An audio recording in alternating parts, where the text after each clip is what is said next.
I don't know. It was a turning point. It was a pivotal run. Obviously, put him ahead a little bit, but we had a chance to pick that ball. It's not the easiest pick in the world from Will, but he usually comes up for that when that snuck by him. That run puts us behind, kind of changes the way we manage the bullpen throughout the rest of the game. But he just left the pitch up middle to Ender and hit it out of the ballpark. Another nice effort by Chassin for you tonight.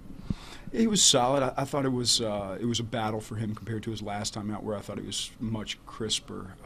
This time, like pitch behind to Freddie Freeman, pitch behind to Markakis, but battled through those at bats. You want to look at this lineup. You want to pick your spots where you want to attack guys, and we need to get ahead of those guys from time to time.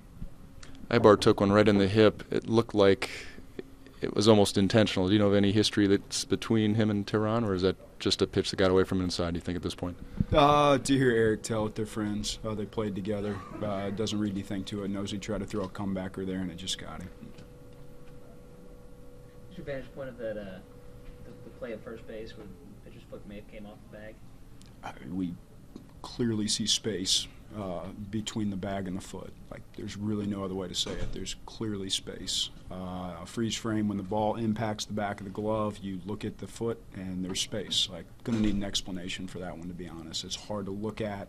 Kind of changed the context of the game, too. So maybe they're going to argue that a spike that you can't see could potentially be on the bag. Outside of that, like, I don't see how you can come up with any solution where there's not space when that ball hits the back of the glove. With Chassin, is the challenge still, you think, him locating the breaking pitches and him making to get ahead in counts or early counts?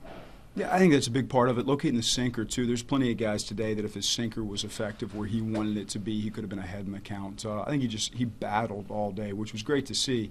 He just wasn't able to pitch consistently ahead in the count, so everything turned into more of a battle. But I think you look back, it's a solid effort. I just know there's a lot more in him. You scraped together 2 runs in 1 inning. Otherwise, not really much. What was the challenge at Tehran tonight? It was our challenge, really. We didn't stay in the strike zone. I mean, like, throughout the entire night, it was chasing him and his stuff. It's honestly like watching that. It's frustrating to see because that's kind of what we constantly go over with these guys is, you're not going to chase sliders out of the strike zone and be effective at the major league level. And we constantly chased his pitch. Force him into the strike zone. Ryan Schimpf's on base multiple times. Travis Jankowski's on base multiple times and changed the game. I don't think he was as sharp as he normally is. Like, I've seen him much better. He was beatable tonight. We didn't take advantage of it.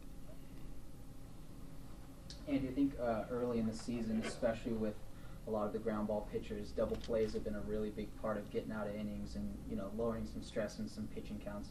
Is that something you guys are cognizant of and really pushing as a main factor of making an emphasis of getting these balls on the ground and getting these double plays? Yeah, we love seeing the balls on the ground. Up till tonight, we've played very crisp defense in the infield, made a ton of plays. Pretty much every play we've had the opportunity to make, we've made. I thought the ball really sprang up on Will, that Freeman's ball that got by him. That double play turn, great job by Soley, handling a bad throw, Will picking it. That's a great turn. Later in the game, that ball that Tehran hit that ended up being the go-ahead run. That's a tough play. That's a do-or-die play for second baseman. Soley got the ball in the vicinity. Will comes up with that 9 times out of 10. Your first impression of the park?